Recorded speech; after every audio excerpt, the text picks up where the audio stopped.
When you have multiple projects that you're doing on an exterior home remodel, you want to consider the sequence. You want to make sure that you're doing projects in sequence that make sense from a building science perspective, and also considering the budget. Now, the best way to do an exterior home remodel is to do everything at once. You can pull the siding off, you can put the house wrap in, you can do the windows at the same time. The windows can be installed in a manner that incorporates with the house wrap, with tapes and flashings and all those building practices, similar to the way that a new construction house is put together.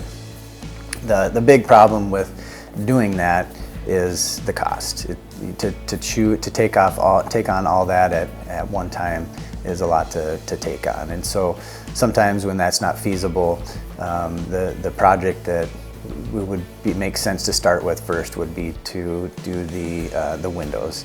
And when you do the windows, depending on the type of siding you have, you'll want to install some type of trim. If you know that you're going to do James Hardie siding later, you could cut the siding back, do the tapes, do the flashing, and then cover it with the James Hardie trim.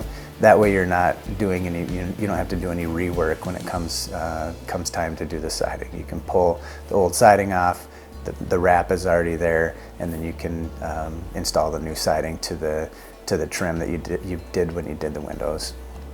If you're doing a roof along with it, you want to do the roof after the siding, so that if you're doing soffit and fascia, that fascia will match up with the shingle overhang when you do the shingles. So optimum sequence is windows, siding, and then the roof.